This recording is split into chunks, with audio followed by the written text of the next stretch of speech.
लाभ उठा सकते हैं। तो आपके मन में कोई भी पश्चाताप नहीं होगा कम से कम इस सेशन को लेकर के। मैं मुझको ये ज्वाइंट सेशन की अध्यक्षता का मुझको जो ये जिम्मेदारी मिली है, ये गौरव है। और रामचरितमानस की विशेषता ही यही है कि इसमें जो बोलने वाला होता है वो कौवा होता है। मधुर भजन तब बोलने वाला काल बचन दीजिए, और सुनने वाले कौन है? तो सुन ही सकल मति विमल मराला। तो जो राजहंस है वो भी श्रेष्ठ बुद्धि के राजहंस है, वो सुनने के लिए नीचे बैठे रहते हैं। और कौवा है वो मंच से बोलता है, लेकिन विशेषता यह है वो मधुर वचन बोलता है, और विशेषता भी रामचरितमानस की चौपाइयां है। जब कौवा भी बोले तो मधुर महसूस हो। तो इसमें विशेषता व्यक्ति की नहीं है। तो आप किसी दृष्टि से आप सब श्रेष्ठ लोग हैं। इस जो सभा है उसको आप समृद्ध कर रहे हैं अपनी उपस्थिति से। तो मैं चाहूंगा अपनी इस समृद्धता है वह आशीष है वह सारे जो प्रेजेंटर हैं उनको दीजिएगा। प्रथम सत्र है इसलिए एक दो के पैर तो कांपेंगे ही, क्योंकि धीरे धीरे भी अभ्यास होगा कि कैसे बोल रहे हैं। तो मैं चाहूंगा कि आप चैतन्य होकर के उन्हें सुनिए। बहुत मेहनत करके लोग यहाँ पर आए हैं, और उनके लिए सबसे बड़ी समस्या जो है वह समस्या है कि अपने विचारों को संक्षिप्त समय में आपके सामने रखना। तो जब आप चैतन्य होकर के नहीं सुनेंगे तो सारांश है आप तक नहीं पहुंच पाएगा। जो रिसोर्सेस में जो है उनने क्या किया, वहां के लोकल जो लोग थे, भील, पोल, कील, करात, इसके बाद जो है बानर, भालू, इन सब लोगों को इकट्ठा किया। और श्रृंगेरपुर जो है सबसे पहले जो है वो मेरे श्रृंगेरपुर से लेके और लंका तक के लोगों को एक साथ जोड़ने का प्रयास किया, और तब अपने गोल को प्राप्त किया, जो हम आगे देखेंगे। इसके बाद अगला जो पॉइंट है हमारा, शांति, न्याय और सशक्त संस्थाएं। ठीक है, corporate governance, legal and HR. ये आधुनिक भाषा में जो बच्चे लोग यहाँ बैठे होंगे वो समझेंगे कि ये जो आज जो स्लैश शब्द चल रहा है इसको रिलेट किया मैंने इसको। तो देखिए, सभी के लिए न्यायपूर्ण व्यवस्था की। अगर वाल्मीकि रामायण अगर आप पढ़ें तो उसके सर्ग 100 में जो शिक्षाएं दी है वो गुड गवर्नेंस, जिसको आप गुड गवर्नेंस कहते हैं, उसका दी बेस्ट उदाहरण है। सारी चीजें उसमें आपको गुड गवर्नेंस की मिल जाएंगी। इसके बाद आप देखिए, हिंसा और सुरक्षा की बात अगर बात करें तो माता सीता स्वयं श्री रामचंद्र जी से, अगर आप वाल्मीकि रामायण में जाएंगे तो शपथ लेती है रामचंद्र जी से कि आप जो है वन के प्राणियों या जो आपको नुकसान नहीं पहुंचाएगा उनकी हत्या नहीं करेंगे। तो अहिंसा के बारे में। इसके बाद देखिए, जो बानर, भालू और इसके बाद गांव के जो लोग हैं उनके सामाजिक संतुलन को बनाने के लिए प्रभु श्री राम ने बहुत ज्यादा उसके लिए प्रयास किए। 11 साल जो चित्रकूट में रहे, समय नहीं है, नहीं तो मैं आपको बताता कि 11 साल में उन्होंने कैसे सोशल डेवलपमेंट किया। इसके बाद अगला जो पॉइंट है वो आता है लक्ष्यों के लिए साझेदारी, है ना, ग्लोबल अलायंस एंड चैनल।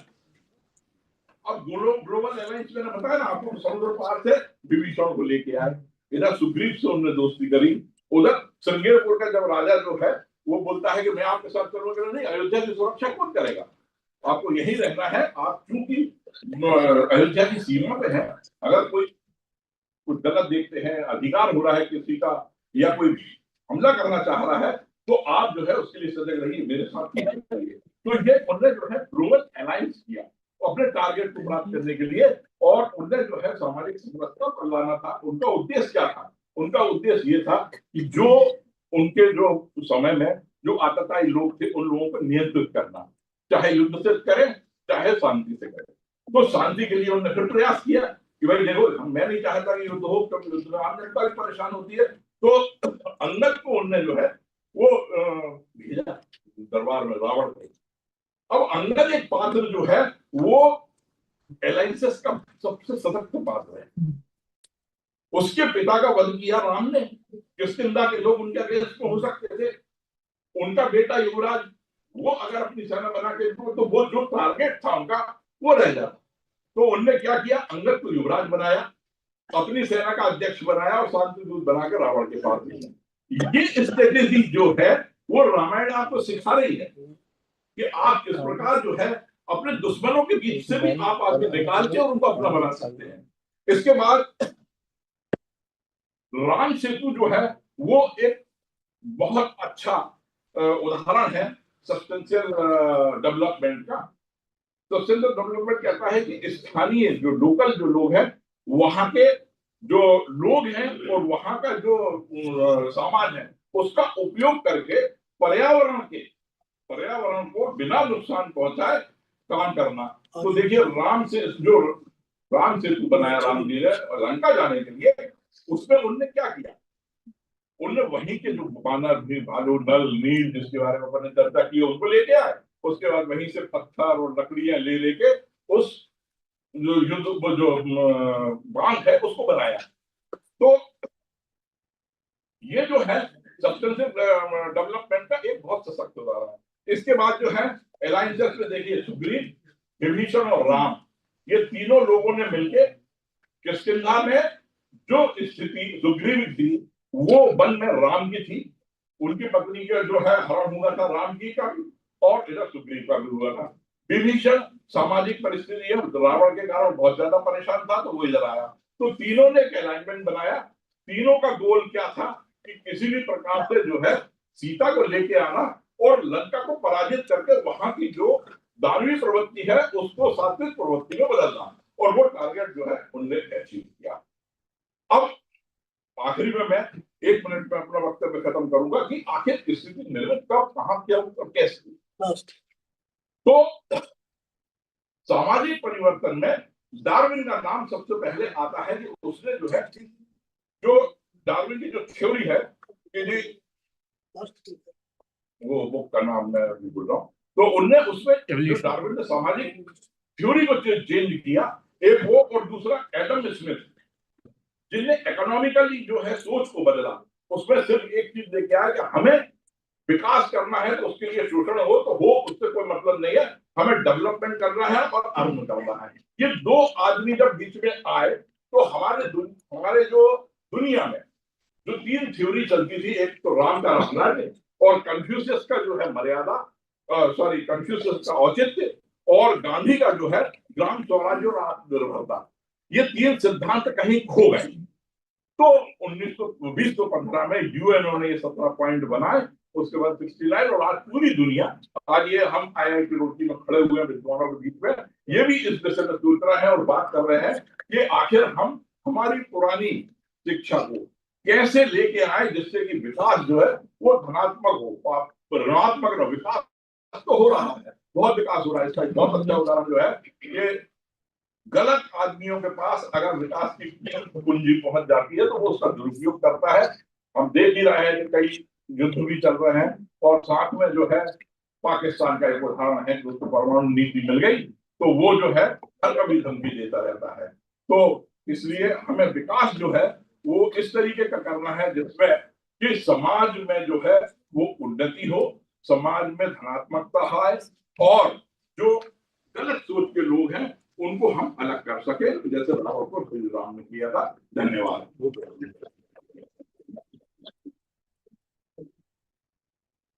आपको कोई क्वेश्चन है? 1 मिनट का समय है हमारे पास।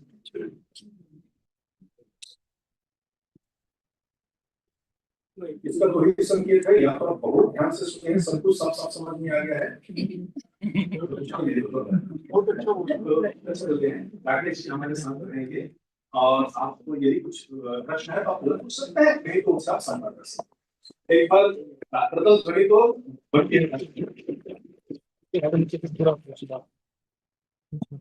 बहुत अच्छी शुरुआत के बाद मैं आमंत्रित करूंगा आदरणीय राजेश कुमार मिश्रा जी को, revisiting the Ramayana, ancient wisdom of the modern sustainability।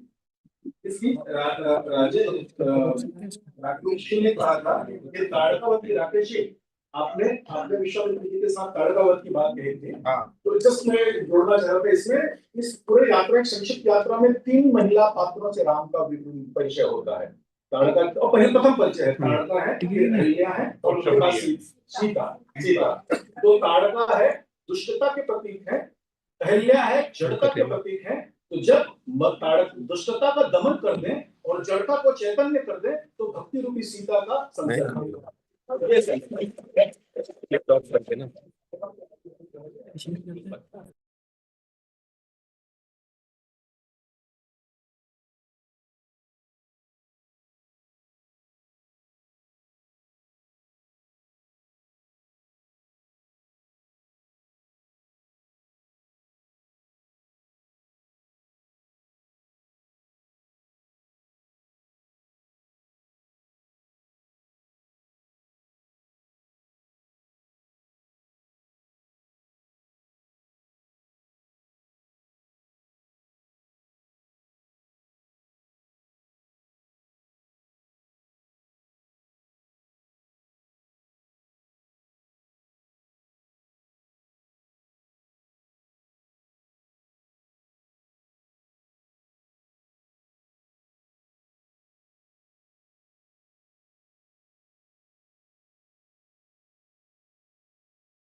Mostly we were thinking something is outside. कल मैंने इसको No, कुछ ऐसा it किया था, ये वाला is पीछे within लाओ। us, measurably.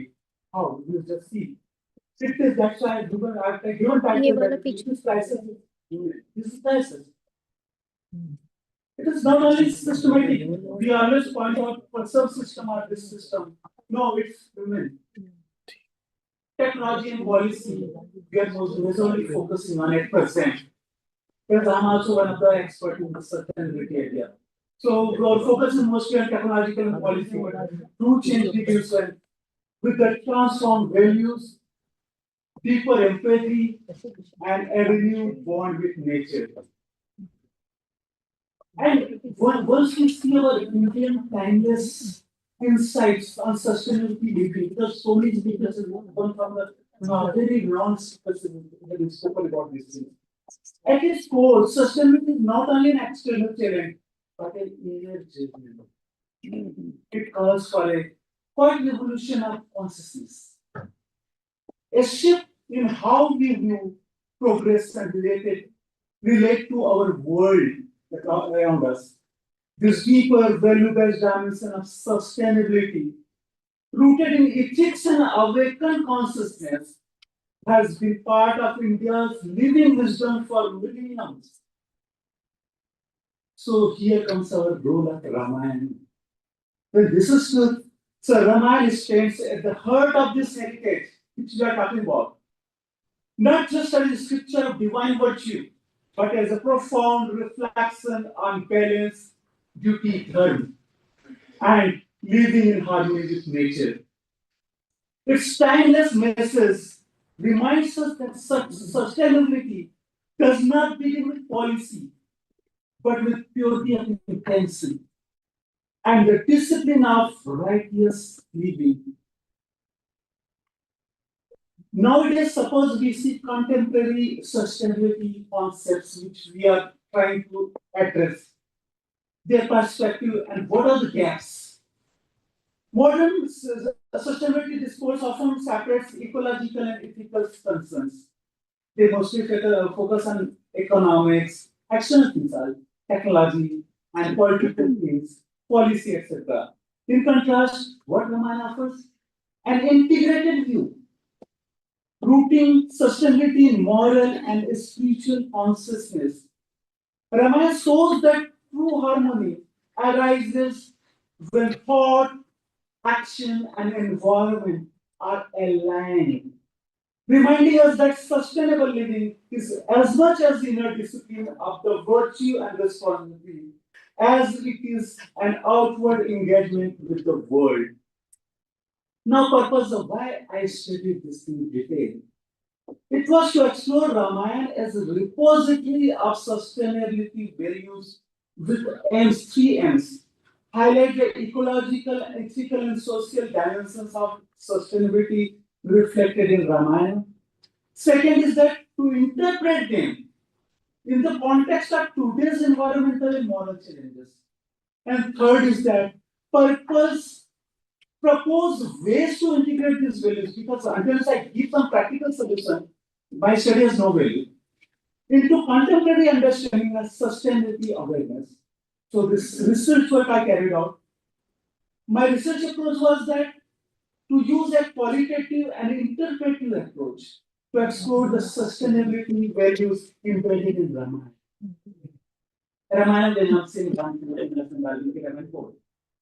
Rather than treating it solely as a devotional text, the study views it as a living philosophical document with ecological, social, and moral insights.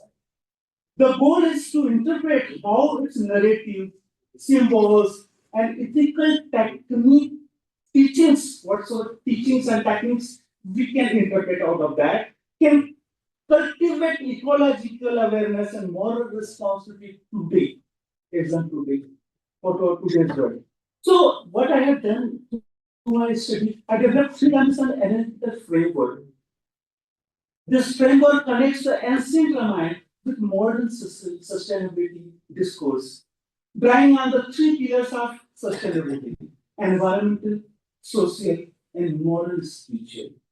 Environmental dimensions, suppose we see, and it examines nature-related episodes like Lord Rama's reverence towards nature, trees, when he was in Vanvas. Then Sita's relation with Bhumi, our earth. These are the three examples I'm just saying. Then social dimension, when we say it explores justice, compassion, and community welfare, with Ram Rajya we talk about, and interspecies relationship we see beautifully in Ramayana, even Rakesh Sharma spoke about. And these narratives are linked to modern concepts in my study of social equity and participatory governance.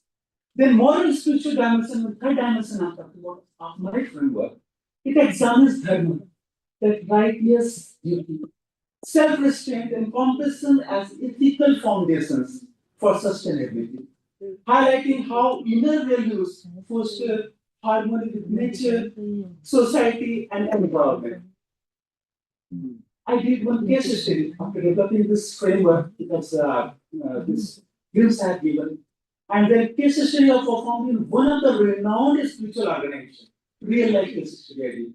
I applied my framework there. And actually, I will not quote because we are not here to point out somewhere. But it is very renowned organization worldwide. And it's one unit which got elaborated in very, very line by line, around 1 year back. And then there were some functional problems, operational problems. I studied it, why it is happening so. I applied my framework and I found that basically there are lapses in ethical leadership.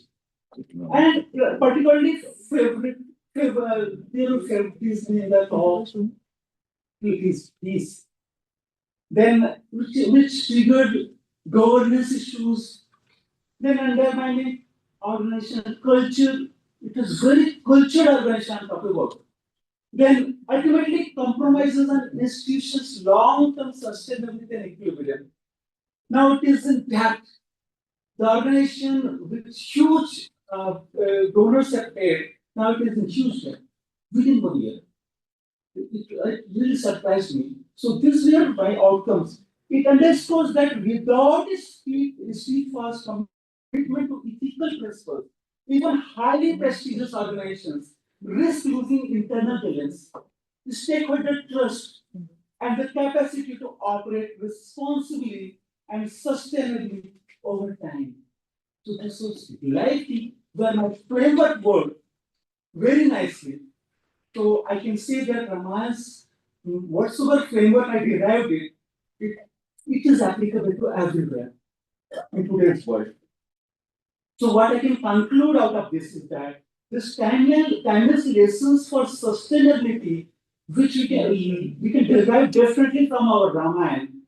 And Ramayana shows that ecological harmony, social justice, and moral integrity are interconnected.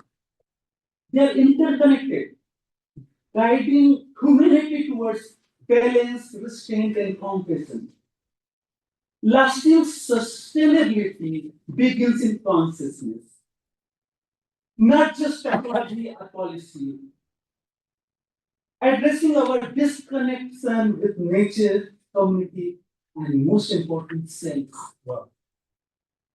True progress arises when human ambition is tempered by ethical clarity, ecological humility, and respect for all life, reminding us that modern sustainability must be both inner and outer. Thank you.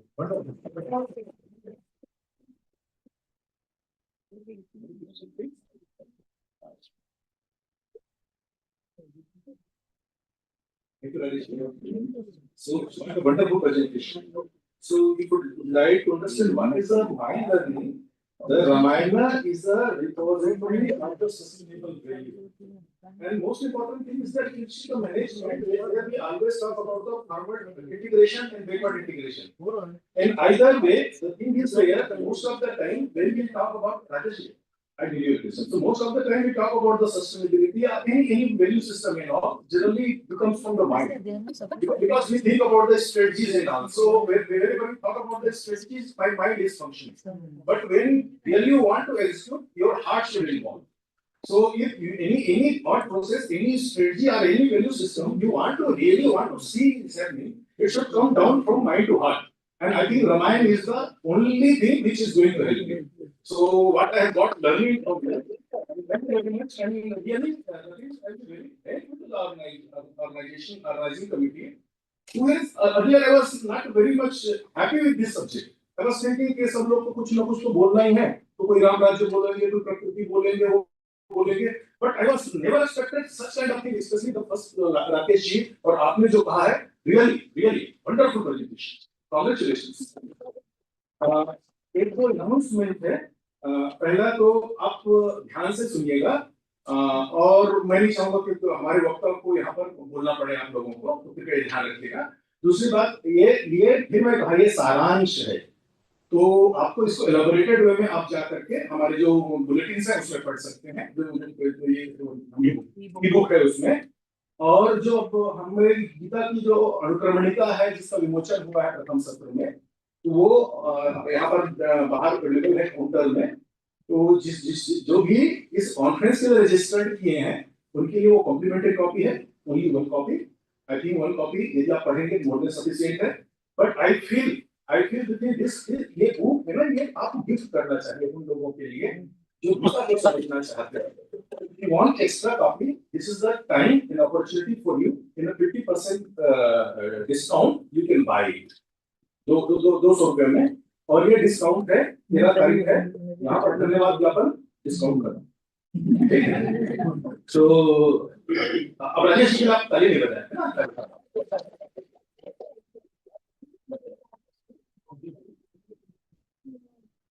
वैसे आप कम बजाए हैं, जितना अच्छा presentation था उससे तुलना में. So now next speaker is Parisha, and her nickname is Sia.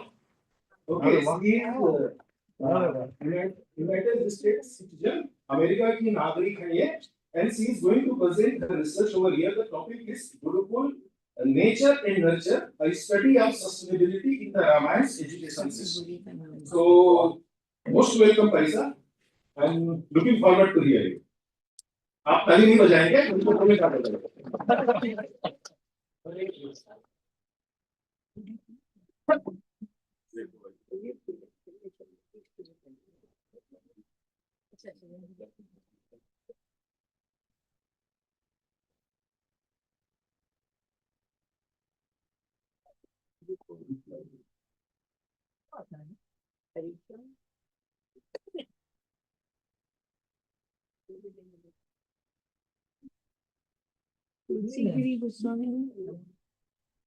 Good afternoon, everyone. If I made any mistakes, मैं अभी से क्षमा मांगती हूँ. My pronunciation could be a bit. So I would like to talk about sustainability, of course. But let's go back and see why is this word so trendy now, when in the past it was normal. When we go back to Sri Ram and see how they lived their lives, I want to take you back in time. In the time where Sri Ram was a child and how he was brought up. When we think about sustainability, it's not that we can immediately become sustainable in our ages. We have to start learning about it, we have to understand as to why we are thinking about it right now. But if it's developed from childhood, it's implanted in our mind and our hearts that we need to be sustainable, we need to be holistic with the environment, then we can make it sustainable for the future generations to come. It's not only now, sustainability for the future. And that's what the focus needs to be. For us, yes, it is important, but what are we going to do in the future? That is the main goal. Is this world going to be the way it is? Or is it going to change? Or are we going to make it better? So this, I've created a very colorful presentation for you. So I hope you enjoy it. When you look at the traditional system of education in the past, it was very different from what it is now. In the past, when Sri Ram was going to Gurukul, the Guru was the sole person he approached with, the person who could give him everything that he wanted. All the knowledge was passed down from the Guru to him. And it was a very holistic environment.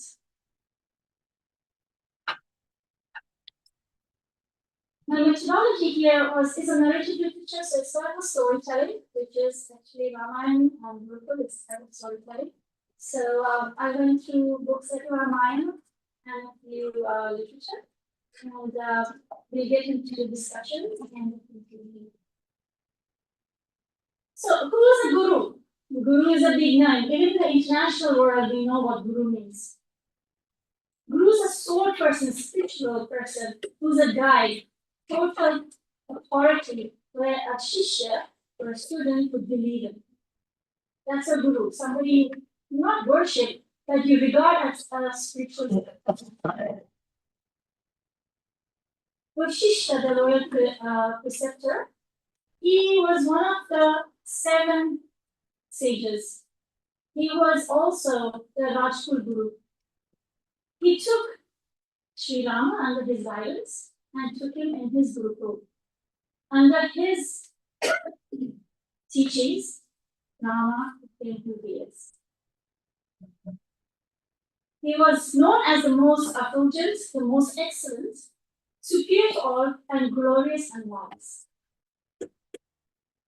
Vishwamitra, the warrior sage, turned Brahmashri. Once an Adashri, Vishwamitra became a Brahmashri to deep ends. Took Sri Rama and Lakshmana to Siddha Ashrama, predicted Yajna. Taught that Bala and Ati Bala, signs of strength and resilience, imparted knowledge of mantra-based divine methods, played a key role in shaping Rama's early spiritual and warrior training. The third most important guru was Valmiki. We heard about Valmiki earlier. Valmiki, he trained Lava Kush, taught them Ramayana, composed the Ramayana in Sanskrit verses, and later recited the Lava Kush recited Ramayana in Sri Ram's court. Gurukul. When we think about Gurukul, in today's Gurukul, I've been to one lately. It's absolutely beautiful. I think if you have a chance, please go and visit one of these gurukuls. They're authentic ones. They are really based away from the city in a very secluded place. In the olden days, it was near the forest, in the stream, where it was peace and you could actually concentrate on the work and the issues and about yourself and your well development. Today as well, they try to do that. But today's education has changed a lot. In that aspect, we need to look back at what happened before and what is happening now, and how we can mix these two together to move forward with a very sustainable mindset. The ashram environment is a sacred, simple living. Even today, when I went to the ashram or the gurukul, it's a very simple living. All the children or the shishyas, they did daily chores. They have no servants, they have no help. So they wake up really early morning, they do all the cleaning, they do the cooking as well, they gather things, everything. They recite, the recitals are on Rigveda, mantras, yagna. It's a very disciplined community with natural surroundings, of course, and they work in a holistic manner. When you think about holistic, it not only focuses on scriptures, but also on service. Now, when we talk about sustainability, you need to realize that sustainability is not only for oneself, it's for community. So once we understand that we are not just living for ourselves, we live in the community, then you will realize that, yes, I need to do something more than what I do for myself. And that is the holistic word.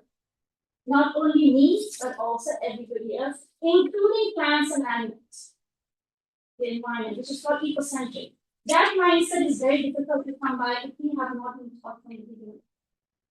We can learn about it, we can put it into practice. It's much easier if it's inbuilt us. And self-sufficiency. Students, like I mentioned, they did everything themselves. And harmony with nature. Now, the students are called shishyas. Some places they also call them brahmacharis.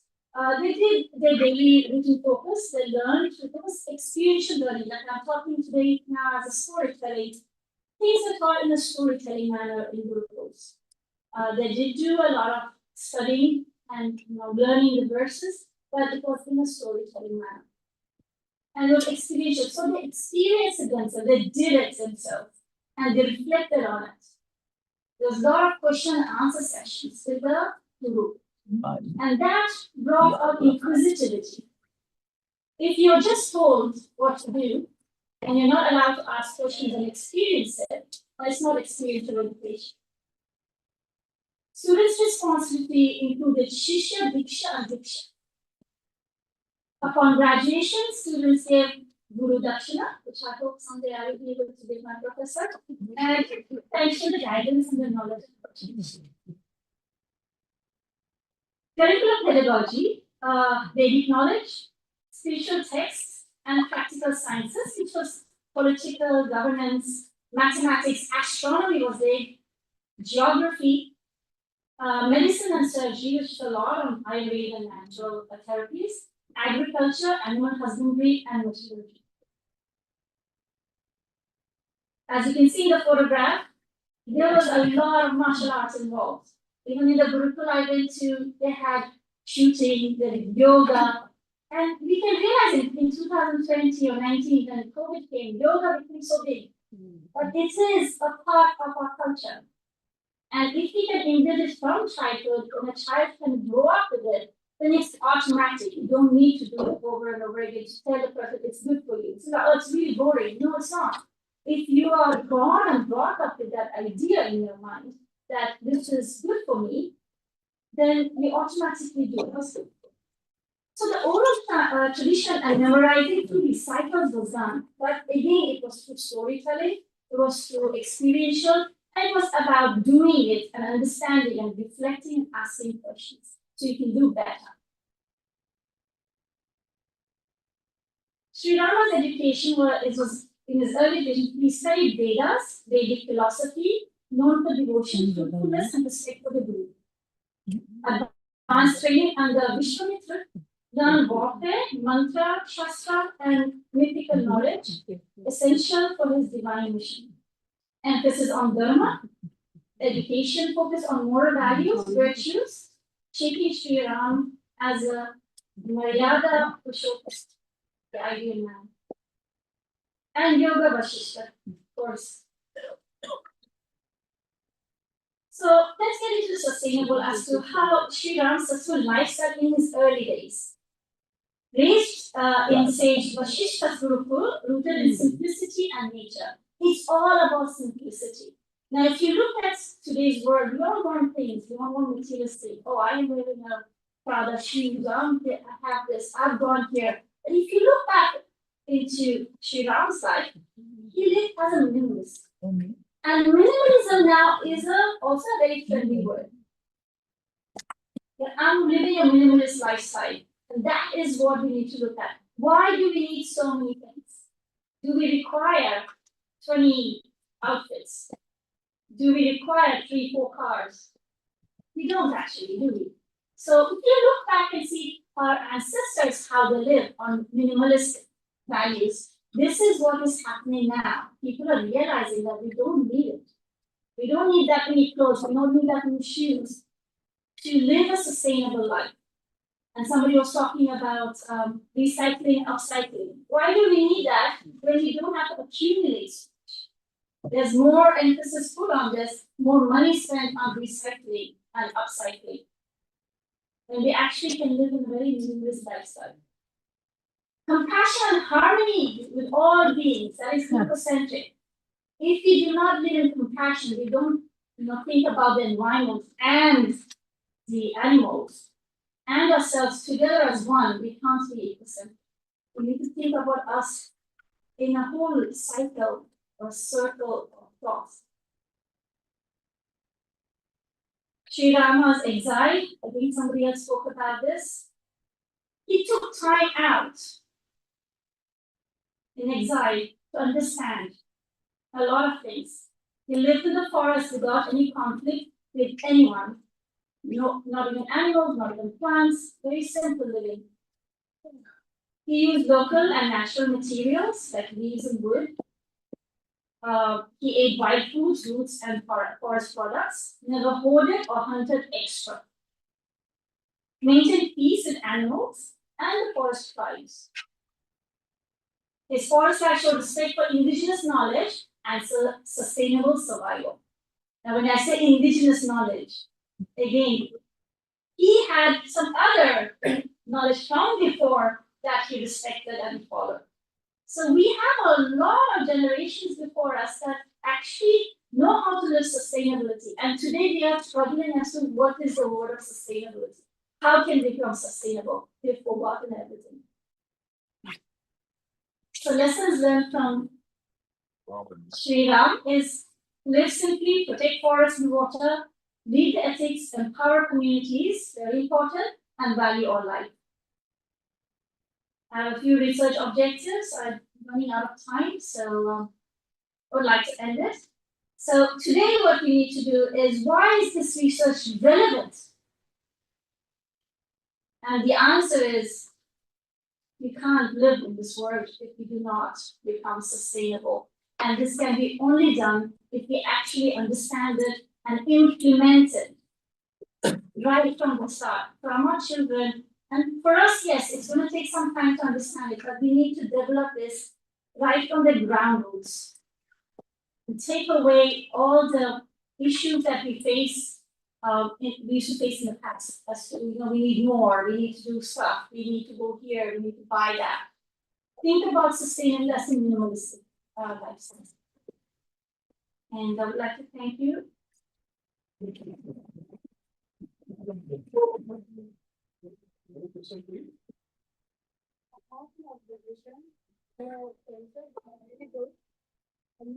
Our ancestors, when I see, I'm 16, when I look back at my life, it was only in minimalism.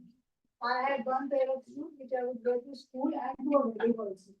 I had 2 dresses, one made on Diwali, one made on Holi. Nothing else. So, and everything at home. cooking and washing, everything. Here, last 40 years itself, we got so much influence by the West that we were just really. But now that this is but it's very difficult to go back in time. Something I could like to do, but still there's awareness. Thank you very much. एक इंसान ये हो सकता है कि राम जब जाते हैं चित्रकूट में वाल्मीकि से पूछते हैं हम कहाँ जाए। एक्चुअली चित्रकूट का रास्ता वाल्मीकि नहीं दिखाया था और पूछने के पहले वो कहते हैं मुझे वो जगह बताइए जहाँ किसी और ऋषि को कोई तकलीफ न हो। एक्चुअली वो अपने लिए वो देश तलाशना चाह रहे हैं जिससे किसी और को तकलीफ न हो। मेरे ख्याल से ये क्या अप्रोच है, ये वो शो करता है कि मिनिमलिस्ट लाइफस्टाइल हमारे रहने से किसी और को और फिर पहली बार वो डिस्क्लोज कर देते हैं कि आप वो जगह बताइए जहां आप नहीं, उनको भगवान के रूप में वो डिस्क्लोज करते हो प्रदान सोचना चाहते हैं लोग हमें भगवान वो जगह बताते हैं काम बहुत सुंदर हो जाता है। And we need to find a balance between, technology and, how we need to, because the world will die. Conscious people. Thank you very much.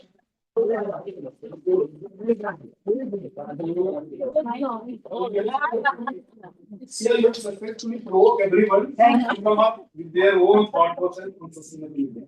So you have talked about one thing, that is Guru. So most important thing is there we are having three different nouns in our life. जैसे हम मार्गदर्शन लेते हैं, एक तो शिक्षक है, एक है आचार्य है, एक है गुरु है। तीनों में अंतर में महसूस करता हूँ और क्यों गुरु सत्ता हमारे लिए आवश्यक है, क्योंकि हम बहुत सारे जो एजुकेशन सिस्टम से जुड़े हुए लोग हैं, इसलिए कह रहा हूँ शिक्षक का काम होता है कि किताबों में जो ज्ञान है या प्रकृति में ज्ञान है उसको उजागर कर देना, बस इतना उनका काम है। शिक्षक की एक वृत्ति है, इसलिए उनको तनख्वाह मिलती है, वेतन मिलता है। आचार्य है, उन ज्ञानों को अनुकरण करके भी दिखाना होता है, जो आप बोल रहे हो अपने अनुकरण के लिए तैयार है, इसलिए आचार्य है और इसलिए आचार्य को वेतन नहीं देते, उनको दक्षिणा मिलती है। गुरु वह सत्ता है, वह ज्ञान को आपको उजागर करता है, अपने आचरण में लाता है और ईश्वर करता है आपके बिना। इसीलिए हम गुरु को ईश्वर से ज्यादा महान मानते हैं और मुझको लगता है कि रिस्पांसिबिलिटी में हम अपने बच्चे की गुरु बनना पड़ेगा कि हम सस्टेनेबिलिटी को लाएं, उनके ज्ञान को उजागर करें और उनको भी ईश्वर करें, वो सस्टेनेबल एक बार नई मजा दीजिए।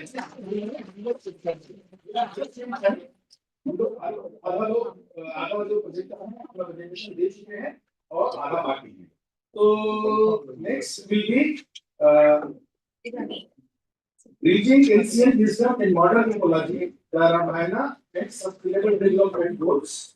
Sanjay Badoni ji, Subodh Saurabh Singh ji, Geeta Rana, Ashish Singh Chauhan ji. ये आधार co-authors हैं. Who is going to present? आपका नाम संजय बड़ोनी. हाँ संजय जी. तो मैं आदरणीय संजय जी को आमंत्रित करता हूँ. आप प्रबल ध्वनि से उनका स्वागत कीजिए.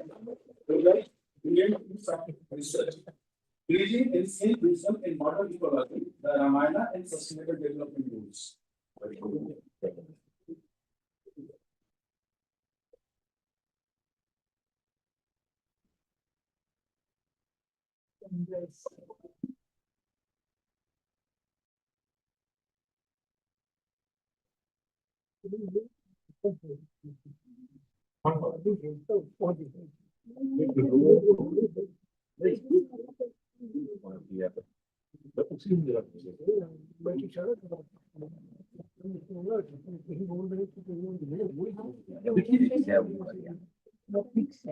फिक्स है आपका क्या है मोबाइल चार्ज हो गया होगा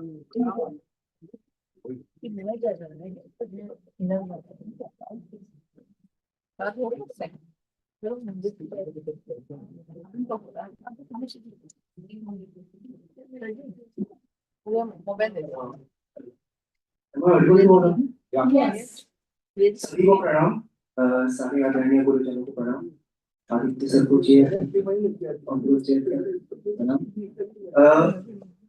मुझे ये लगता है कि यहाँ पे सबसे छोटी जो वायु की सीमा होती है उसमें मैं कहीं बीच में फिट होता हूँ। तो मैं छोटी बात से शुरू करूंगा। एक बाल कविता है जिसमें आपका साथ मुझे चाहिए होगा, और इसको मैं सुनाने से पहले मैं बता दूं कि ये मेरी लिखी हुई कविता नहीं है, तो इसको अन्यथा ना ले। ये श्री वर्मा जी हैं, उन्होंने एक पोयम लिखी थी बाल काव्य, बच्चों को रामायण के बारे में सुनाने के लिए उन्होंने ये लिखा था। और इस कविता के संदर्भ में उन्होंने कहा था कि इस कविता से आप राम क्या है उसको जान सकें। तो मेरा जो टॉपिक है उसमें राम जो है वो मेरी तरह ही फिट होते हैं, राम के साथ साथ और भी पात्र फिट होते हैं। मेरा जो टॉपिक है वो एंशियंट विजडम और मॉडर्न इकोलॉजी को सस्टेनेबिलिटी गोल, जो कि कमाल की बात है कि इंडिया ने उसमें कुछ पार्टिसिपेशन नहीं किया है, और यूएन सस्टेनेबिलिटी गोल्स को हम फॉलो कर रहे हैं, जिन्होंने प्रकृति और प्राकृत क्या होता है उसके जनन के तौर पर जाना माना नाम। Very good. तो बाल जो कविता है कुछ इस प्रकार है। राम के लिए कहना चाह रहे हैं कि सूर्यवंश के राजा दशरथ, पुत्र प्राप्ति का था एक मनोरथ। दशरथ की थी 3 रानी, देने वाला कोई न पानी। दान पुण्य कर यज्ञ कराया, 4 पुत्रों को उन्होंने पाया। शत्रुघ्न लक्ष्मण भरत और राम, चारों ओर थी धूमधाम। सबसे बड़े पुत्र थे राम, जन जन के थे प्यारे राम। चारों बालक गुरुकुल गए, गुरु दर्शन उनको हुए। ज्ञान प्राप्त कर आए भगवान, देते बधाई सब नारी जन। विश्वामित्र अयोध्या आए, राम लक्ष्मण को मांगन आए। गुरु ने मनोकामना जताई, यज्ञ रक्षा करे दोई भाई। अवध छोड़ चले लक्ष्मण राम, जन जन के प्यारे राम। जनकपुरी में रचा स्वयंवर, राम लक्ष्मण 2 गए दिगंबर। फूल तोड़ने उपवन आए, सिया सखियां उन्हें देख लजाए। जो दिखलाए धनुष उठाकर, वो होगा सीता का प्रभुवर। सब योद्धा थक थक कर हारे, धनुष हटाना तनिक किनारे। तब उठकर आए थे राम, मन मन के प्यारे राम। धनुष छुट ही टूट गया, अचरज सबको बहुत भया। अवधपुरी में वर वधुएं आई, चारों ओर की खुशियां छाई। मन था कोमल सुंदर काया, राम के जीवन में सुख आया। राजा दशरथ मित्र हो गए आए, राज्य का शासन पुत्र चलाए। अगले राजा होंगे राम, जन जन के प्यारे राम। अब राजा बनने की बारी, ज्येष्ठ पुत्र की हुई तैयारी। एकई के हीन भावना, दशरथ से थे त्रिवर मांगना। 14 वर्ष वनवास में राम, शोक में बदली धम धाम। लक्ष्मण सिया संग जाते राम, जंगल के प्यारे राम। भरत को राज गद्दी दिलाई, भरत ने अविलंब ठुकराई। राम पहने हैं साल वेश, जंगल में है किया प्रवेश। पवित्र हुए सारे तृणकण, फूल जहां थे आए आ गए कंकड़। जंगल में आवास बनाया, अपना जीवन वहीं बसाया। कंदमूल खाते हैं राम, मन मन के प्यारे राम। भातृ भावना हुई उत्पन्न, भरत ने छोड़ा जल और अन्न। दशरथ भी हो गए बीमार, पुत्र वियोग का कष्ट अपार। राम लिवाने भरत गए, अटल प्रतिज्ञा राम किए। सिंहासन पर खड़ाऊ धरेंगे, अवध की सेवा भरत करेंगे। फिर भी राजा होंगे राम, जन जन के प्यारे राम, मन मन के प्यारे राम। ये कविता लिखी गई है अतुल कुमार वर्मा जी। तो मैं आपकी कर्तव्य ध्वनि से उनका स्वागत करना चाहूँगा। बहुत बहुत धन्यवाद।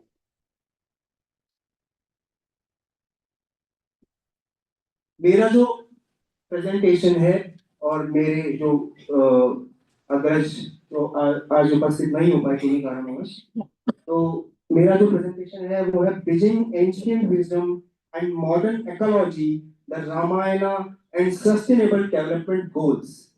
सो अभी हमने राम के बारे में बात किया, आगे हम राम राज्य के बारे में बात करेंगे, और साथ ही बात करेंगे कि उस राम राज्य की अवधारणा आज की दशा और दिशा में कहाँ फिट बैठती है।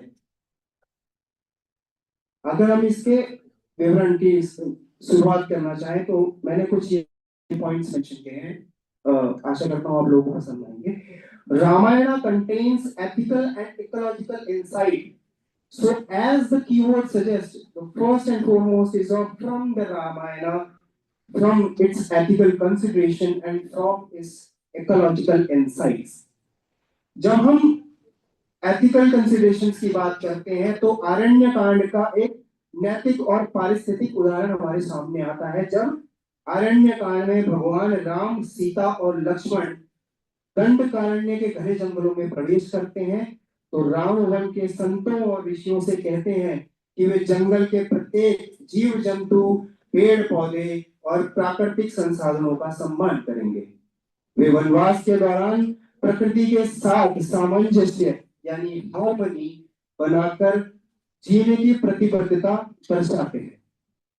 नैतिक आचार दृष्टि से हम इसको माने कि राम वनवास को दंड नहीं, वो धर्म मानकर उन्होंने एग्जाइल का पालन किया, वनवास का पालन किया।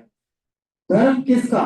पितृमत धर्म, जो पितृ सत्ता नहीं, पितृमत से उन्होंने धर्म का, वनवास को धर्म मानकर पूर्ण किया। दूसरा हम आते हैं पारिस्थितिक पर्यावरण संदेश पे। तो दंडकारण्य जो वन था, वहां पे विषैले राक्षस, विषैले जीव जंतु, उनके बीच में एक फूल से प्यारे 3 प्रियजन, जिनके साथ वन, वानर और प्रबंधन कुछ ना होने के कारण और वानरों का और वन का प्रबंधन होने के कारण फल फूल गए। 3 फूल कौन? 3 फूल राम, लक्ष्मण और सीता। इसीलिए जब राम ने वन को चुना तो राम ने सही संदर्भ किया। राम ने वो वन इसलिए चूज किया कि मेरे कारण किसी को किसी भी तरीके की हानि ना हो। पारिस्थितिक पर्यावरण संदेश से ये मालूम पड़ता है कि राम ने वन को देवत्व रूप में स्वीकार किया और वन ने राम को एक जन के रूप में स्वीकार किया। जन मैं इसलिए कह रहा हूं कि ऐसा नहीं हो सकता कि किसी वन में जाए और काटे ना हो। ऐसा नहीं हो सकता कि किसी वन में जाए और फूलों से उनका स्वागत किया जाए। हे मानुष, पर उपचार उन्होंने वन का भी किया, उपचार उन्होंने जन का भी किया। क्या बात, बहुत बढ़िया। वन संसाधनों का संतुलित उपयोग ही सही जीवन पद्धति है। वनों का संरक्षण मानव के अस्तित्व के लिए अनिवार्य है और जो प्रकृति का अनादर करता है,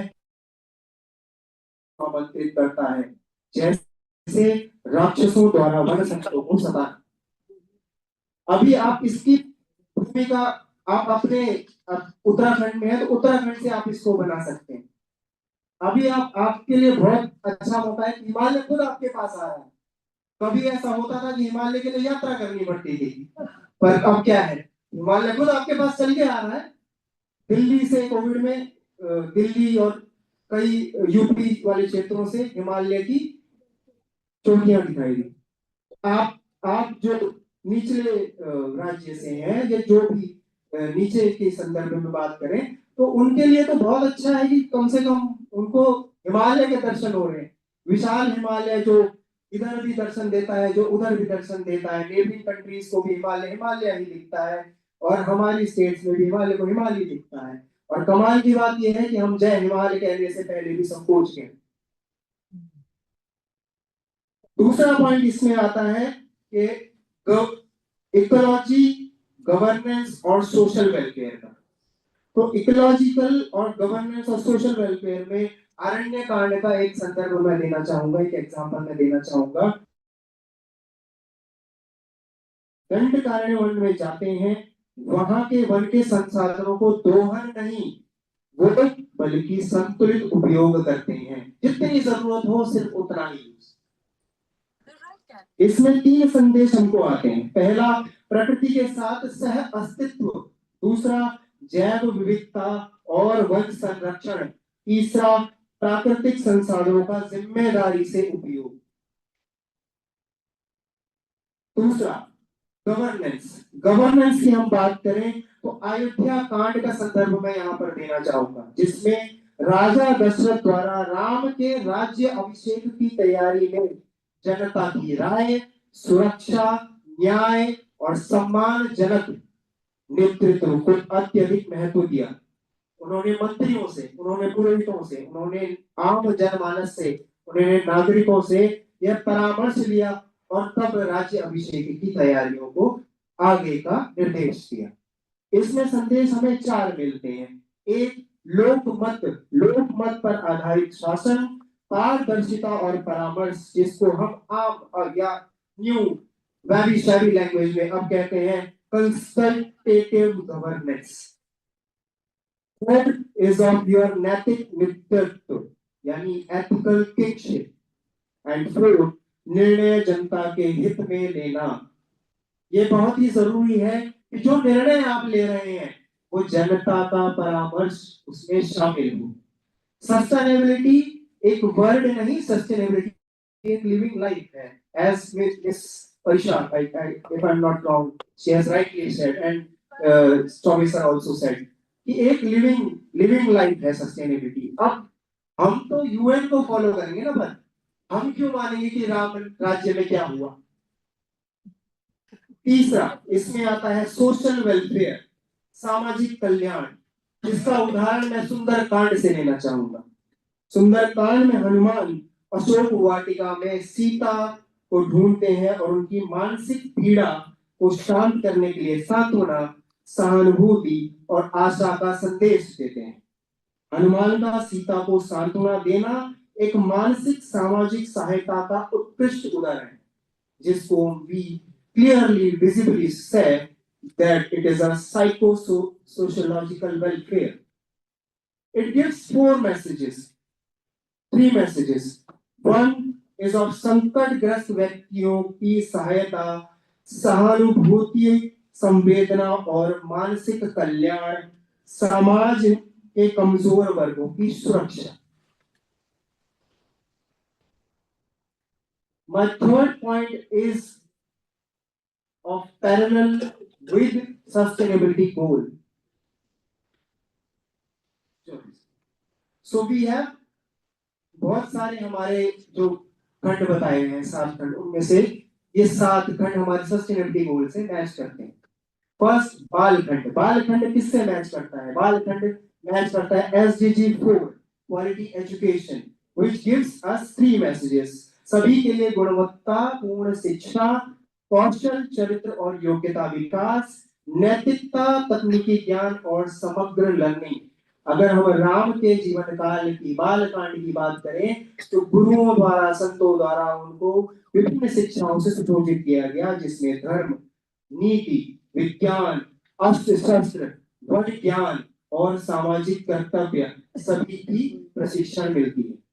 दूसरा उदाहरण अयोध्या कांड, जो हमारे सस्टेनेबिलिटी गोल 16 को फॉलो करता है, which shares peace, justice and strong institutions. It gives us 3 messages like शांतिपूर्ण शासन, जवाबदेही और पारदर्शी संस्थाएं, जनता की आवाज पर आधारित निर्णय। Another one is of अरण्य कांड, that is SDG 15 life on land.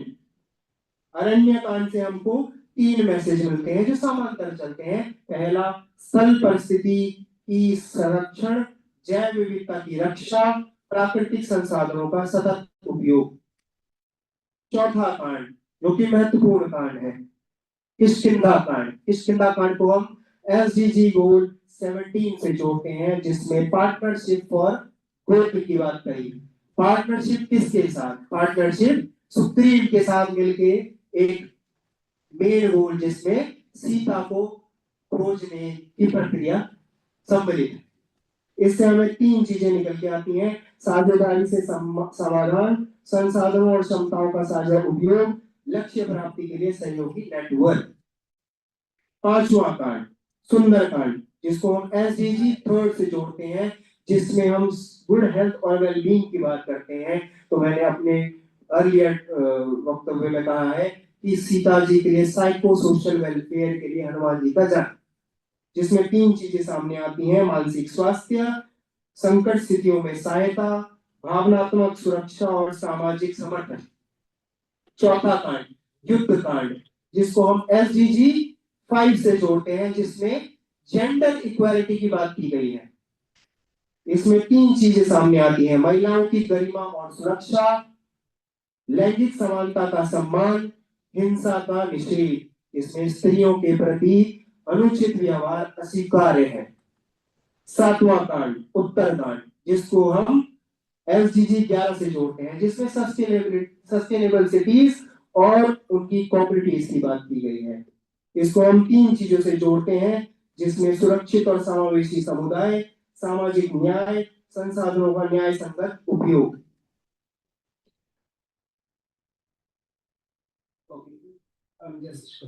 Okay, sure.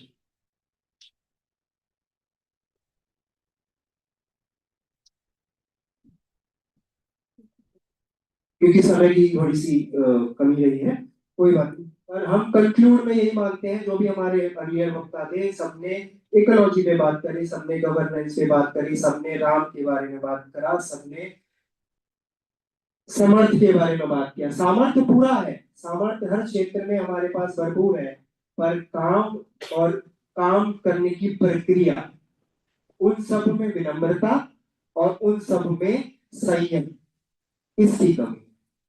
उसी को कंक्लूड करने के लिए, ब्रिज बनाने के लिए हमको एक महत्वपूर्ण कदम सभी को उठाना चाहिए, जिससे हमारे सस्टेनेबिलिटी गोल्स पूरे हो सके। धन्यवाद, बहुत बहुत शुक्रिया।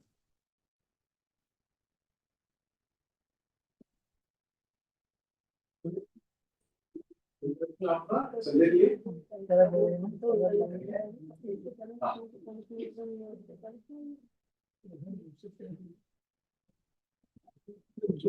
सभी को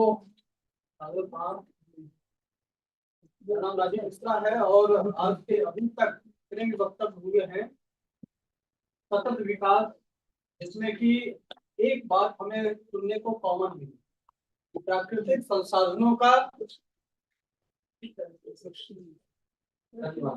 प्राकृतिक संसाधनों का जितना आवश्यक हो उतना ही यूज करना चाहिए। सभी वक्ताओं के वक्तव्य में ये बात कॉमन दिखाई दी हमें।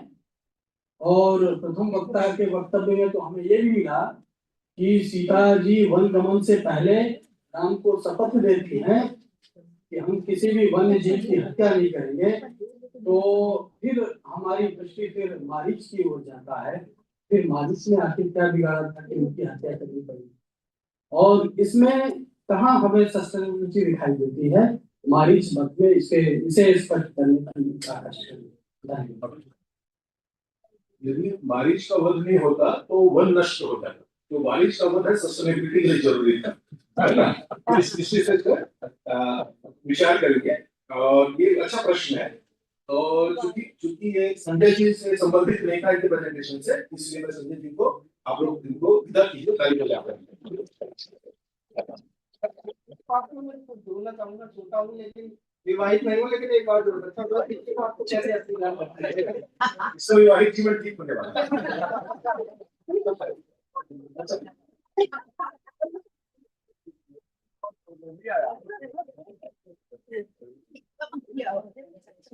एक बार हम लोग एक मिनट मैं देखता हूँ, सुन लो क्या उसमें जा रहा है। श्री राम जय राम जय जय राम, श्री राम जय राम जय जय राम, श्री राम जय राम जय जय राम, श्री राम जय राम जय जय राम, जय रामचंद्र की।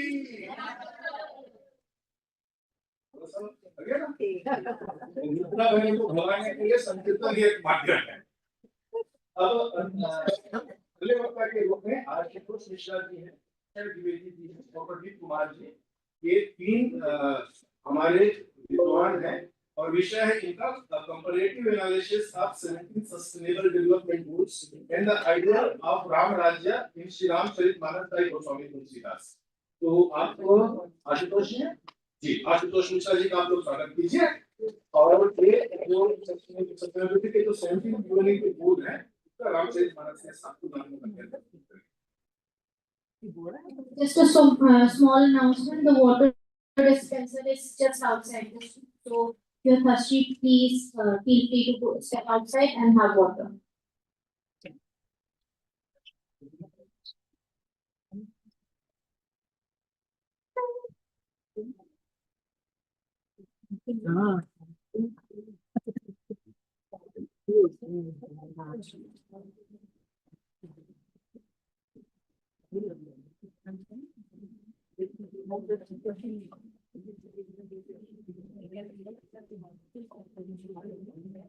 आपको बहुत बहुत धन्यवाद। यहाँ पे उपस्थित आज के हमारे समस्त अग्रज, समस्त बुजुर्ग, सभी साथ में अध्ययनरत शोधार्थी, सबको आशुतोष मिश्रा, प्रतापगढ़ की पावन भूमि जो कि भगवान श्री राम की जन्मस्थली अयोध्या के पड़ोस में आती है, वहां की मिट्टी से प्रणाम करता है। मां शारदे को नमन करता हूँ। इस विद्या के वटवृक्ष जो कि अपने स्थापना के 178 वर्ष पूरा कर चुका है, वहां की इस पावन भूमि को प्रणाम करता हूं। एवं आज के इस अधिवेशन को प्रारंभ करने के पहले, अपना वक्तव्य प्रारंभ करने के पहले मैं ये कहना चाहता हूं कि मुझे कोई पेपर प्रेजेंट करने वाला रिसर्च स्कॉलर, कोई बहुत शोध करने वाला शोध विद्यार्थी या इस तरीके से ना समझकर ये समझे कि इस धरा पर आज से सबसे ज्यादा पुरातन जो सनातन धर्म है, जो परंपरा है, जो जीवन की शैली है, मैं उसका प्रतिनिधि करने वाला एक छोटा सा व्यक्ति हूँ, ऐसा समझ के आज के इस वक्तव्य को सुनिए। आजकल पाश्चात्य देश के लोग आके जो कुछ बताते हैं, हम उसको ऐसे आंख बंद करके मानने लगते हैं। जितने लोग यहाँ बैठे हैं, मेरा उनसे एक प्रश्न है, क्या आप दिल्ली का भविष्य आने वाले 5 साल में कैसा देख पाते हैं? दिल्ली रहेगी या खत्म हो जाएगी? कुछ लोग कह रहे रहेगी, कुछ लोग कह रहे हैं कि इस फॉर्म में नहीं रहेगी, कुछ ये मान सकते हैं कि वहां के कुछ ऑफिसर्स हैं जो हटा दिए जाएंगे, जो कर दिए जाएंगे। जरा सोचिए, 5000 जिन्होंने जीवन जीने का तरीका सिखाया 5000 सालों से, उस देश में, उस धरा के की जो अभी राजधानी है, जो आधुनिक राजधानी है, उस राजधानी के आने वाले 5 से 10 साल के बेसिस हम नहीं सोच पा रहे हैं। हम सोचते हैं हमारी आंखें भर आती हैं, हम वहां रहते हैं तो सांस नहीं ले पाते हैं, हम वहां पानी पीते हैं तो बीमार पड़ जाते हैं। ये पाश्चात्य देश के लोग हमें बताएंगे कि कितना सस्टेनेबल है, कितना सस्टेनेबल नहीं है, और उनको फॉलो करते हुए आज हम इस जगह पे चले आए हैं कि अपनी राजधानी नहीं बचा।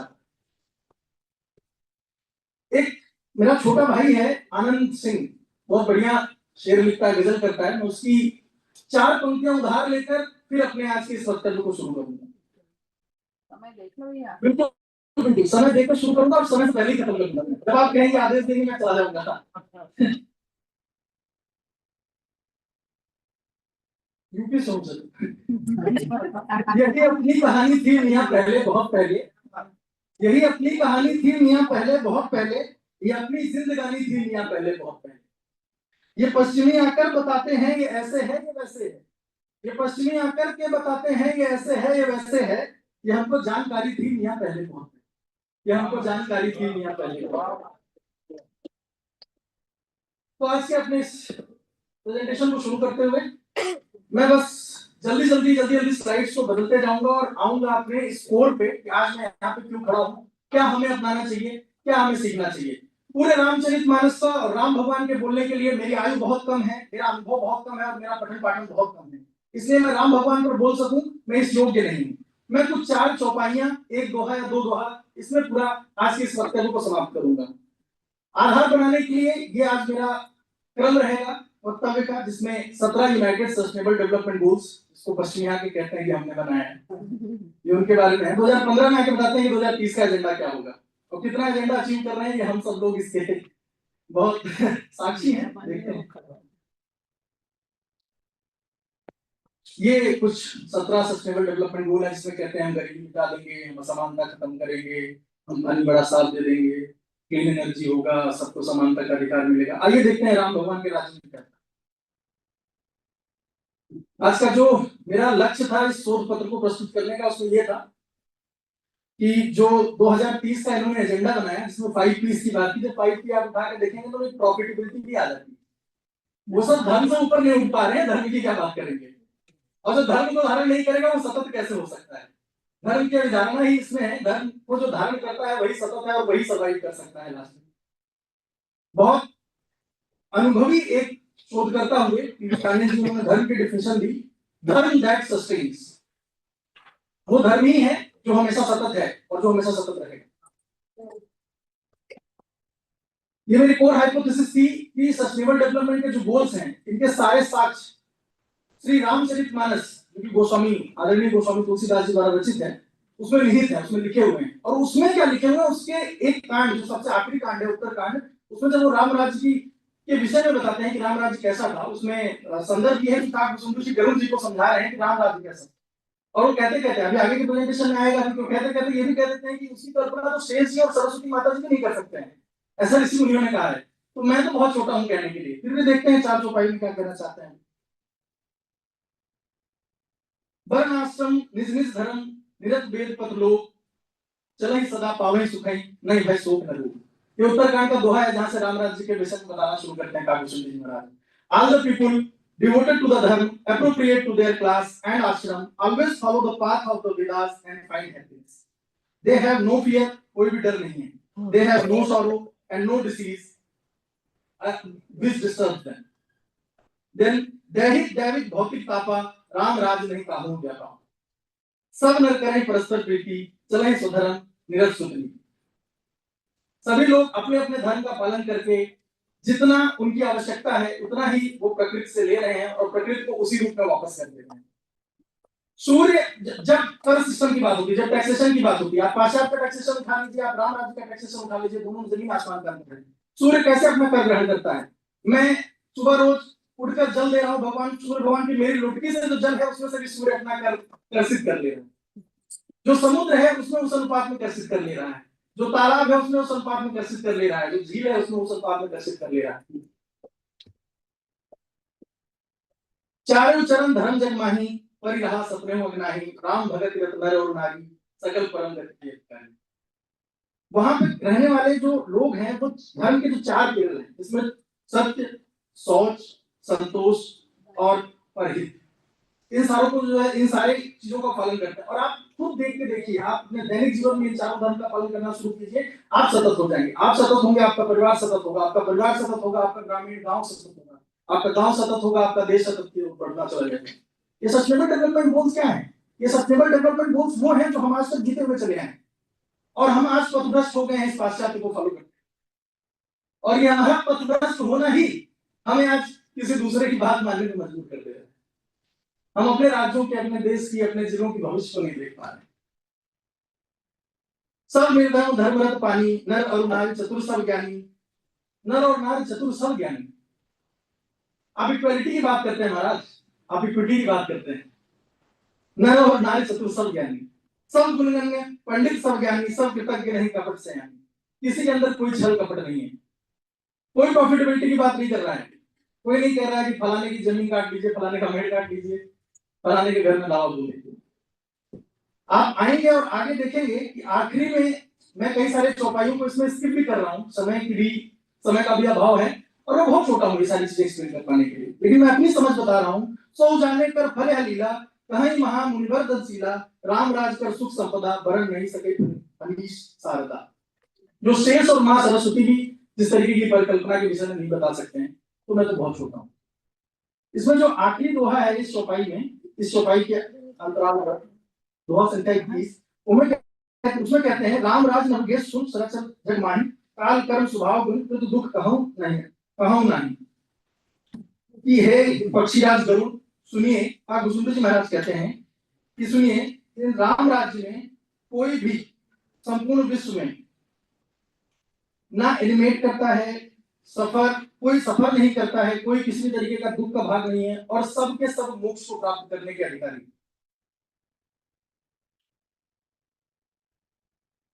अब देखिए सस्टेनेबल डेवलपमेंट गोल्स जो कहना चाहते हैं कि आप शांति मेंटेन कीजिए, सबको न्याय मिलना चाहिए, सबको मिलना चाहिए। आपके राज्य में अगर रिस्पॉन्सिबल सिटीजन हो जाए तो आपको इन सारी चीजों के लिए किसी को प्लीड नहीं करना पड़ेगा, किसी नियम में नहीं बांधना पड़ेगा। सब धर्म के अगर प्रवर्तक हो, सब धर्म के रक्षक हो, सब धर्म के चारों स्तंभ का पालन करने वाले हो जाएं, कि बाय डिफॉल्ट आ जाएगा। फिर पीपल पिलर, जिन्हें सामाजिक कल्याण की बात करेंगे, सामाजिक समानता की बात करेंगे। फिर प्लैनेट पिलर, अपने पर्यावरण संरक्षण की बात करने के लिए सस्टेनेबल डेवलपमेंट गोल में गोल नंबर 15-13, जिसमें क्लीन वाटर, साफ नदियां और साफ उसके विषय में बताया गया। उत्तराखंड में ही जब आप आगे पढ़ते हैं तो उसमें समुद्र, पर्वत और नदियों के विषय में भी है। उनके नगर में किस तरीके से स्वच्छ हवा बहती थी, पर्वत अपने आप मड़ियों के खाने पलट देते थे, किसी के पास कोई कपट नहीं है, इवन प्राकृतिक जो संसाधन है उनके पास भी कोई चल कपट नहीं। प्रॉस्पेरिटी, यहाँ पे सब लोग बस अपना संचय करने में लगे हुए हैं। हमारी सीनियर है परिजा मैडम, वो बता के गई सबको, कोई किसी को 4 गाड़ी चाहिए, किसी को 5 गाड़ी चाहिए, कपड़े 10 रख रखे हैं, कपड़े 100 रखे हैं। रामराज में संतोष है। रामराज में अगर उनका खाने पीने से चल जा रहा है, सोने से चल जा रहा है, उनके पास पहनने के वस्त्र है, मुझे संचय करने में लगे ही नहीं है। और जहां संतोष है वहां प्रॉस्पेरिटी अपने आप ऑटोमेटिक आ जाएगी, उसके लिए प्रयासरत अलग से होने की आवश्यकता ही नहीं है जी। एट लास्ट कंक्लूजन में यही है कि पॉलिसी रूल्स में ना बन के जब हमारे नीति में आ जाएगी, जब हमारी नैतिक शिक्षा में आ जाएगी और धर्म का समर्थन पाएगी, तो अपने आप हम सस्टेनेबल हो जाएंगे, अपने आप हम सतत हो जाएंगे, अपने आप हम अपनी भारतीय परंपरा पे वापस चले जाएंगे। और आखिर में यही कहना है कि राम राज्य में दंड सिर्फ योगी मुनि अपने हाथ में लेके घुमा करते थे, भेद सिर्फ नाचने वाले बजाने वाले जो ध्वनि करता होते थे उनके पास होते। साम दाम दंड भेद वहां था ही नहीं महाराज। दंड जतन कर भेद जहां नर्तक नृत्य समाज, जीतो मैंने सुनी है रामचंद्र के राज, जीतो सुनी है रामचंद्र के राज, बोलो सियावर रामचंद्र की। आखिर में बस यही कहना है, काम ही नारी प्यारी जिमी, लोभ ही प्रिय जिमी नाम, तेहि रघुनाथ निरंतर, प्रिय लागहु मोहि राम।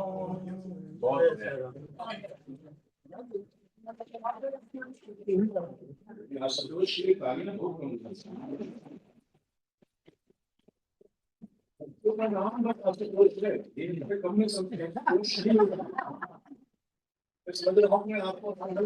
श्रोताओं को इतना भी ज्ञानी मत हो जाइए। आशुतोष को एक भी बजाएंगे तो भी संतोष तो है, ऐसा नहीं है, लड़का है और कितने ऊर्जा के साथ आया है। ये सब नहीं कि राज क्यों होंगे, जिस दिन आप 90वां अधिवेशन बनाओगे ना, ये उस दिन ये काम आएंगे लड़के, है ना, बजाएंगे इनके लिए।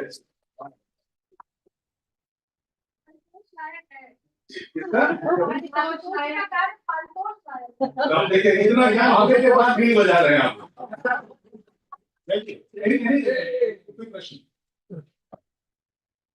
बहुत बड़ाई कर दी है चेयरपर्सन ने, और वाकई सही है। आप जो है कर्णधार हैं इस देश के, आपने बहुत कुछ बोल दिया। क्या चाहते हो सरकार से वो बताओ, कि जिससे कि सस्टेनेबल डेवलपमेंट देश में लागू हो। कहाँ से, स्कूल से, बिजनेस में, कहाँ से चाहे तो कैसे आए सस्टेनेबल? आदरणीय बड़े भैया धुरेश पांडे जी यहाँ बैठे हुए हैं।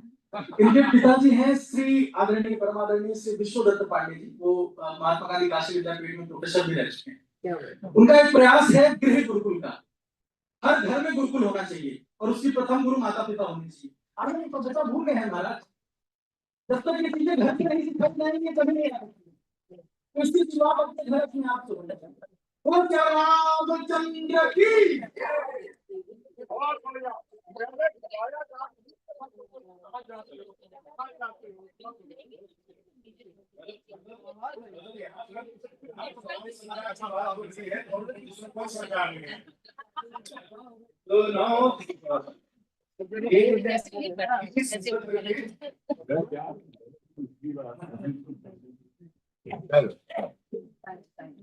ये प्रश्न ही आशीर्वाद है आपके लिए ना, ओम जी का प्रश्न है।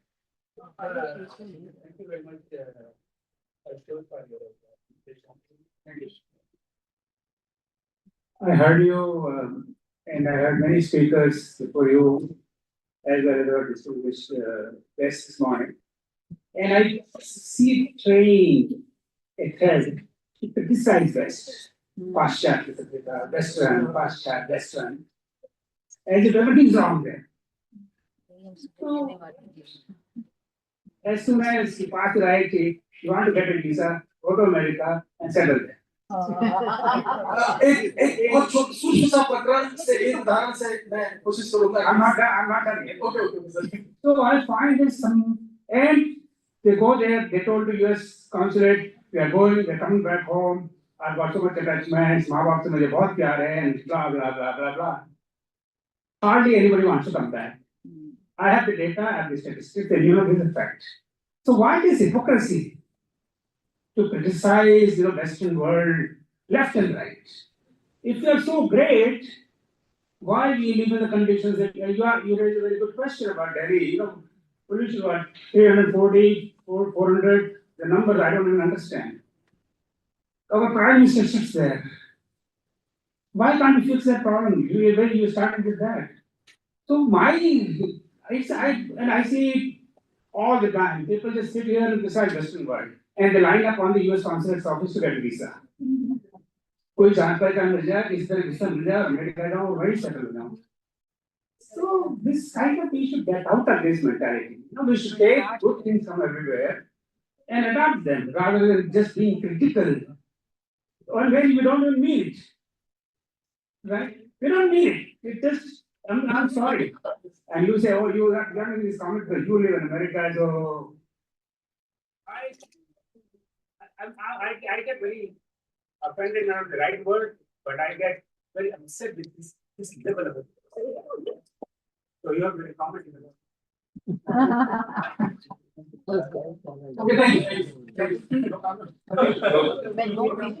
Okay, thank you. Saying these are acceptance of the new generation. So now they don't get comments. That was the experience. और एक अच्छी बात बताऊं, आपने कहा था मूव फॉरवर्ड, ये जब सस्टेनेबिलिटी की बात आपने जोड़ी तो वाल्मीकि जी ने राम जी को बताया, तो राम जी को एक स्थान भी बताया, वो अवगुण तज सबके गुण रहेंगे, गुण तुम्हार समझे निज दोषा, यही सब भांति तुम्हार भरोसा, जाति पाति धर्म धर्म बढ़ाई. तो जहां पर आप अवगुण हैं, दूसरों आप अपने ही देखिए, गुण तो दूसरों के देखिए, और वहां पर जहां पर ये करना शुरू करेंगे तो आपका हृदय है वो राम के निवास हो जाएगा. तो ये सस्टेनेबिलिटी का ही मैसेज है. तो आशुतोष के लिए एक बार ताली. और I am very happy that आप प्रोवोक कर रहे लोगों को, और यही यूटिलाइजेशन का उद्देश्य है. हम संवाद करें आपस में और यहाँ से कुछ लक्ष्य अपने लिए लेकर के जाएं, सरकार के लिए नहीं और विदेशों के लिए, पश्चिम पूर्व के लिए नहीं. तो मुझको आप ताली बजा करके, मेरे लिए ताली बजा करके मुझको ये बात these are sustainable micro enterprises from Shri Ramcharitmanas, Kritika Sharma ji, Vinay Sharma ji और नवनीत अरोड़ा, ये तीनों का सम्मिलित प्रयास है और कृतिका शर्मा जी है प्रेजेंट करेंगी. और ये प्रथम सत्र के अंतिम वक्ता है. आप मनोयोग से सुनिएगा.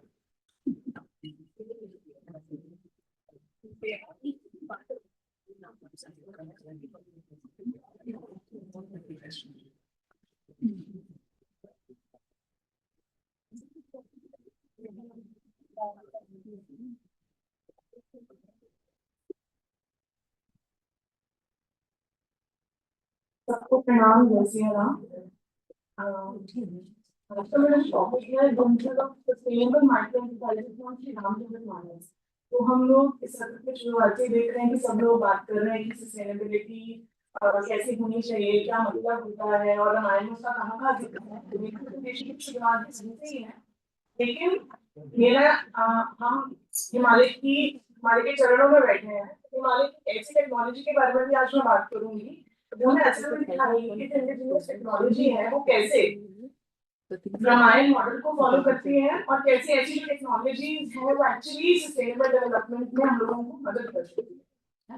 तो इंट्रोडक्शन में हम बात करते हैं कि जो गांधी जी ने प्रिंसिपल्स दिए थे माइक्रो एंटरप्राइजेस के, तो एक्चुअली रामायण से ही डेरिवेटेड है. यहाँ पर वो गांधी जी जो है वो माइक्रो एंटरप्राइजेस जो मास इंडस्ट्रियलाइजेशन है उसको बहुत डिस्करेज करते थे. उनका कहना था कि एक जगह पर इंडस्ट्रीज का कंसंट्रेशन होने से अच्छा है कि लोकल प्रोडक्शन हो और लोकल कंजम्पशन हो, क्योंकि मास इंडस्ट्रियलाइजेशन का मतलब क्या होगा.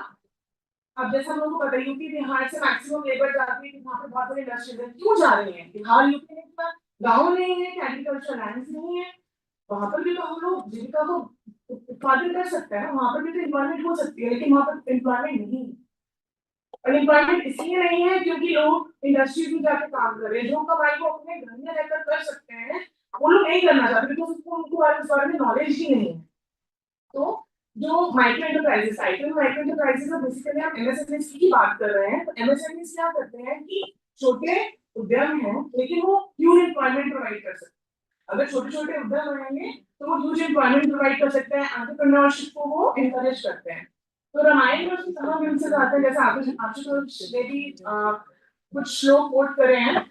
ये रामचरितमानस का श्लोक है, जब राम जी और लक्ष्मण जी विश्वामित्र जी के साथ जनकपुर जाते हैं, वहां पे वो बताते हैं कि वहां पर जब वो जा रहे हैं तो सोने की सीढ़ियां, जंगल से इलाके में भी सोने की सीढ़ियां हैं, हवा बहुत सुगंधित है, बहुत प्योर है, मतलब एयर पॉल्यूशन नहीं है। और इतनी वहां पर लोगों के पास इतना सब कुछ है कि जो नॉर्मल सीढ़ियां है वो भी सोने की है। बने घर धनक कमाना, बैठे सकल सकल वस्तु लेना आना, different businessmen different products लेकर बैठते हैं। मतलब कहीं तो वो different product को बना रहे होंगे और हर कोई प्रॉस्पेरस है। कहीं पे भी आपको रामायण रामचरितमानस में रामायण कहीं नहीं आएगा जहाँ पे वो इनइक्वालिटी का जिक्र कर रहे हैं। राम जी का जब उनका राज्याभिषेक होता है उत्तरकांड में आता है कि राम राज बैठे त्रैलोका, हर्षित भय गए सब शोका। तो वहां पे कोई शोक नहीं था। वर्णाश्रम निज निज धर्म निरत लोग, मतलब हर कोई अपनी क्वालिटीज के हिसाब से अपने अपने कामों में लगा हुआ है, लेकिन किसी को कोई शौक नहीं। मेरी क्वालिटी है, मैं एक घास की बहुत छोटी कटोरियां बना सकती हूँ तो मैं वो कर रही हूँ। किसी का कोई अच्छा करने का है और भी कुछ काम, लेकिन कहीं भी क्वालिटी नहीं है, हर कोई संपन्नता से जीवन यापन कर रहा है। वही कहीं पर भी शोक नहीं है, कोई फियर नहीं है, कहीं पर भी कोई बीमारी नहीं है। सागर अपनी मर्यादा नहीं छोड़ रहे, सुनामीज का कहीं जिक्र नहीं है, साइक्लोन्स का कहीं जिक्र नहीं है रामायण में रामचरितमानस में। अब मैं आगे Ramayana model of sustainable economic development हमें क्या बताता है? Sustainable resource usage. जब हम बोलते हैं कि राम राज्य में प्रॉस्पेरिटी क्यों थी, क्योंकि सब अपने अपने जो रिसोर्सेज थे उसका बहुत सस्टेनेबली तरीके से जितना उनको चाहिए उतना ही वो उपयोग करें। ज्यादा मास इंडस्ट्रियलाइजेशन का मतलब क्या है? पहाड़ों पर जो ट्रांसपोर्ट हो रही है वो क्यों हो रही है? इसी वजह से हो रही है क्योंकि वहां पर भी लोग इतने बड़े बड़े होटल्स बना रहे हैं जहां पर जमीन को सहने की शक्ति नहीं है, इतने बड़े होटल वहां नींव ही नहीं है। मेंटेनिंग इकोलॉजिकल बैलेंस, एनवायरनमेंट में और मनुष्य में एक बैलेंस है। मनुष्य जो काम कर रहे हैं वो एनवायरनमेंट को देखकर कर रहे हैं, एनवायरनमेंट भी उनको सपोर्ट कर रही है, नेचर उनको सपोर्ट कर रही है। कोऑपरेशन एंड हार्मनी, लोगों में कोऑपरेशन है, हार्मनी है। Protection of cattle and livestock, agricultural farm lands हैं, लाइवस्टॉक है, तो पीपल उससे भी अपना जीवन निर्वाह कर रहे हैं। Abundance of farm and agriculture and ensuring economic equality. तो ये सब तो हमने बातें मोस्टली सब प्रेजेंटेशंस में हमने सुनी। एग्जाम्पल फ्रॉम उत्तराखंड, ये है घाट, पंचक्की बोलते हैं, वाटरमिल बोलते हैं इसको। ये उत्तराखंड में घाट के नाम से प्रसिद्ध है, हिमालय में पाया जाता है। और जब हम इसका सिस्टम देखेंगे, वहां से एक सदाबहार एक स्रोत है, वहां से वो पानी को डाइवर्ट करता है, टरबाइन पर गिरता है, चक्की रोटेट होती है, आटा पिसता है। और इसी एक मशीनरी से इलेक्ट्रिसिटी भी लोग उत्पादन कर रहे हैं, इलेक्ट्रिसिटी का उत्पादन कर रहे हैं। और इवन जो ये इस घाट में जो आटा पिसता है उसको ठंडा आटा बोलते हैं। ठंडे आटे से क्या होता है, वो न्यूट्रिशनल है, क्योंकि जब हम जो मॉडर्न इलेक्ट्रिक मिल से यूज करते हैं उसका आटा गर्म होता है, उसकी न्यूट्रिशन वैल्यू खत्म हो जाती है। ये बिल्कुल हम लोग को ठंडा आटा देगा जिसकी न्यूट्रिशनल वैल्यू इंटैक्ट रहेगी, जो रोटी बनेगी उसका स्वाद बहुत अलग अच्छा होगा। इवन जो मसाले लोग पीसते हैं, हल्दी को पल्वराइजर से पहले तोड़ लेते हैं, लेकिन असली पीसते हैं इसी मशीन से, इसको बोलते हैं घड़ा। अब ये कैसे रिलेटेड है रामायण और रामचरितमानस से? एनवायरमेंट इको फ्रेंडली हमने पढ़ा। जब राम जी और लक्ष्मण जी जब जनकपुर जाते हैं तो हवा बड़ी शुद्ध होती है, पॉल्यूशन नहीं है, एनवायरमेंट को फ्रेंडली। अब लेकिन कहीं भी किसी भी ऐसे संसाधन का यूज नहीं हो रहा है जहाँ पर बहुत सारी एयर, बहुत गंदी एयर बाहर आ रही है, गंदी गैसेस बाहर आ रही है, गंदा पानी बाहर आ रहा है। टरबाइन पर पानी गिरेगा, टरबाइन रोटेट करेगा, बाकी पानी वापस स्रोत में चला जाएगा। क्लीन एंड शीप, एक बार बना लिया पूरा जो विलेज है वो बनाने में हेल्प करता है और बहुत ज्यादा चीप है, बहुत ज्यादा पैसे नहीं लगते, लोकल रिसोर्सेज से बनेगा और बिल्कुल साफ, low operating and maintenance cost, communal harmony and cooperation. यहीं बैठकर गांव वाले बताते हैं, यहीं बैठकर वो क्या करते हैं, गांव में एक दूसरे से दूसरे गांव के रिश्ते तय हो जाते हैं और बहुत सारा कल्चर जो ट्रांसफर होता है, टेक्नोलॉजी मतलब अपने बच्चों को सिखाना, वो भी इन्हीं जगहों पर बैठकर होता है। प्रोडक्ट्स में हाई न्यूट्रिशनल वैल्यू। ये वहाँ की एक घाट के बाहर की पिक्चर है, वहाँ पर वो नीचे लेडीज बैठे वो हल्दी को साफ कर रही हैं और ये वहाँ की नेचुरल प्रोडक्ट्स हैं, पूरी कम्युनिटी आपस में जुड़ी हुई है। तो ये सब जो सिस्टम है ट्रेडिशनल, ऐसे बहुत सारे सिस्टम है, घाट के सिर्फ एग्जाम्पल है और घाट से आप बहुत सारे काम कर सकते हो। पहले सिर्फ आटा लोग पीस करते थे, लेकिन अब बहुत सारे लोग काम कर सकते हैं।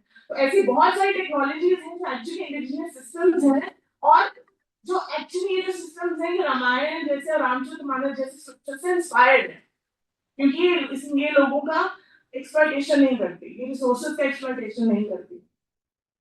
और कंक्लूजन ये है कि माइक्रो एंटरप्राइजेस, ऐसे जो माइक्रो एंटरप्राइजेस हैं, उसका हमारे जो नेशन की डेवलपमेंट है उसमें क्या वो मदद कर सकती है।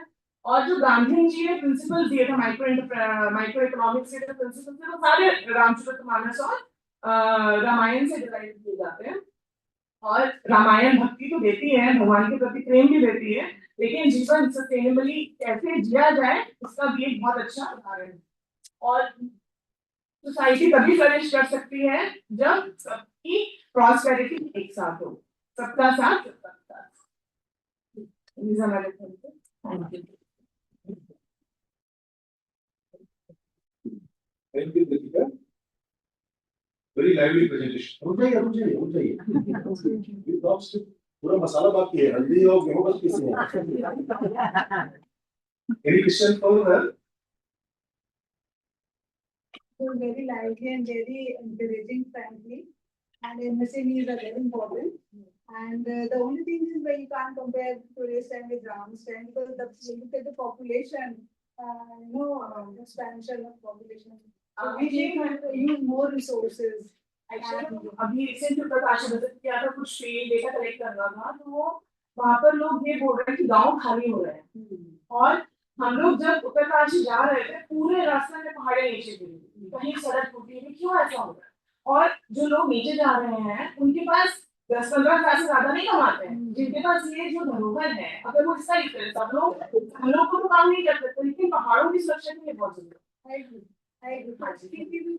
ग्रीड आने से वो होटल्स बना रहे हैं, इकोलॉजिकली अनसस्टेनेबल। तो उसमें गवर्नमेंट का थोड़ा होने से और लोकल लोगों का रेजिस्टेंस होने से इसको, जैसा यूरोप में जो वाटर मिल्स है, वहाँ पर वो क्या करते हैं, उनका म्यूजियम भी बना रहे हैं, वो आटा भी चल रहा है, वो रेस्टोरेंट भी खोला है, लोगों को जो हम जैसे जनरेशन है, मुझे इससे काम करने से बड़ी जरूरत वाला नहीं पता, लेकिन अब पता है। तो मैं अपने बच्चों को जब तुम देखते हैं कि हाँ ये वाटर मिल्स हैं, ऐसे चल रही है, तो वैसे वो म्यूजियम बन जाएगी तो बच्चों को क्या पता लगता है।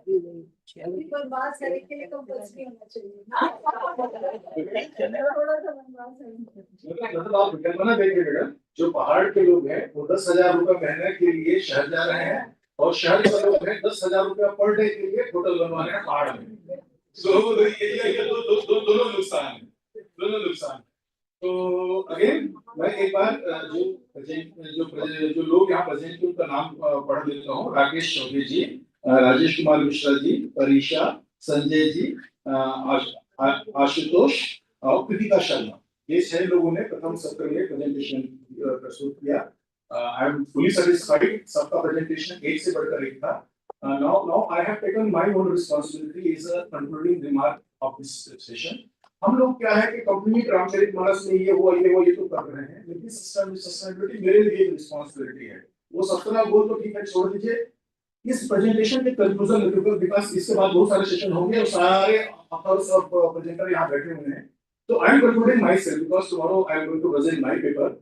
Late me decide one goal for ourself after this presentation, what is my goal out of this. ये बाकी को तो छोड़ दीजिए, हमने तो साधना की है, आईआईटी का प्लेटफॉर्म मिला है, थैंक यू ओम जी और क्या बोलते हैं ऑर्गेनाइजिंग कमेटी, तो हमको मौका दिए हैं, तो कम से कम हम अपने लिए गोल डिसाइड कर रहे हैं 10 मिनट के प्रेजेंटेशन के बाद।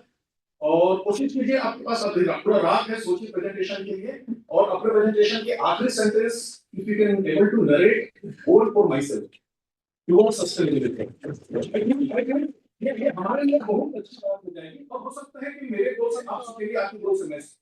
Thank you very much, thank you very much. और सभी जितने भी लोगों ने प्रेजेंट किया और सबके प्रति आभार। सब लोग आ जाइए,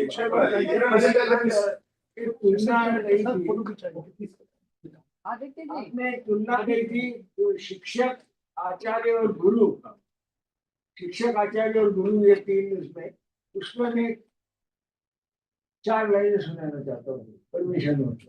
वहीं से नहीं, आप बोलो वहाँ जाओ। प्रेजेंटेशन कंप्लीट हो जाएगा फिर आपसे यही से सुना देता हूँ, यही से। हाँ, तो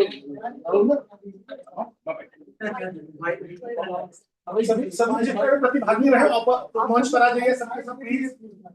ये विषय से थोड़ा हटके, पर गुरु के लिए है कि गुरु की महिमा को क्या जानिए। गुरु की जीवन निष्फल, गुण तराशने गुरु मिले तो मानव जन्म सफल। योद्धे हैं सब मिट्टी के, अपार क्षमता के, गुरु आकार देते हैं करके अध्ययन गुणों के। लोह अयस हो मुझमें, गुरु फौलाद बनाता है। सुवर्ण कण कर दिखे मुझमें, वह आभूषण में ढलता है। संगमरमर सी हो मेरी काया, गुरु मूरत करता है। हीरे सागर कठोर में हूँ, वो पहलू तराशता है। कला अगर कोई हो मुझमें, गुरु राह बताता है। प्रथम कदम में बढ़ाऊं, वो शतक पार ले जाता है। निर्धार अगर मैं कर लूं तो ध्यान गुरु का काफी है। एकलव्य, निर्धार अगर मैं कर लूं तो ध्यान गुरु का काफी है। संकल्प अगर मैं ले लूं तो सफलता भी निश्चित है। गुरु घर जाओ हाथ पसारे, दम्भ मोह मत छोड़ के सारे। ज्ञान लालसा मन में धारे, भवसागर उतर जाओगे, जीवन सार्थक कर जाओगे। श्रीनिवास नतमस्तक चरणों में प्रार्थी, अखंड जीवन रहूं विद्यार्थी, अखंड जीवन रहूं विद्यार्थी।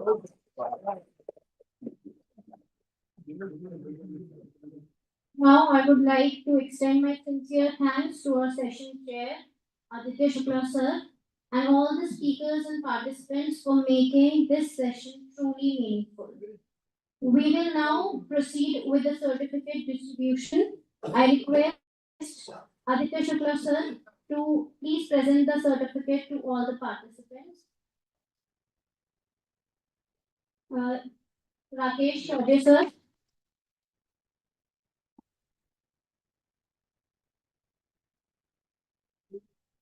Rajesh Kumar Mishra sir.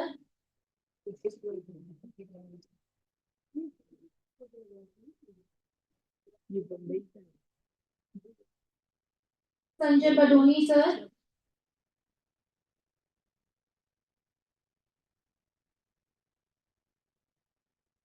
Ashutosh Mishra sir.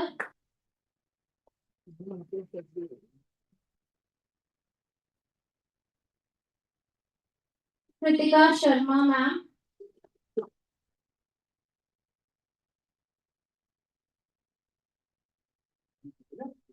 Congratulations to all the participants, and now as a token of appreciation we would like to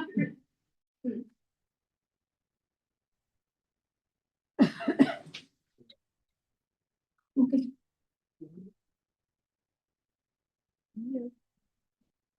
On behalf of Parisha ma'am, I would like to call Vinay Sharma sir for the certificate.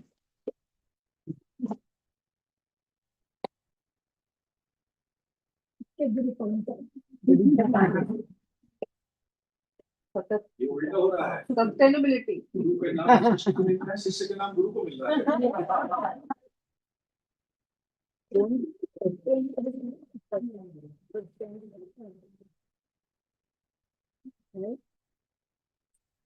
इस particular session में sir के 3 student paper present किया, मुझे नहीं पता और कितने student आ रहे हैं।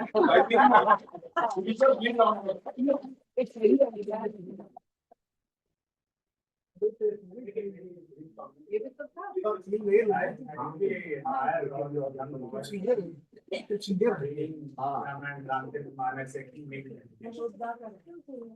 It's not important, but I think that the presentation on Ramayana and Ramayana, you should distinguish that these are two different pieces of works.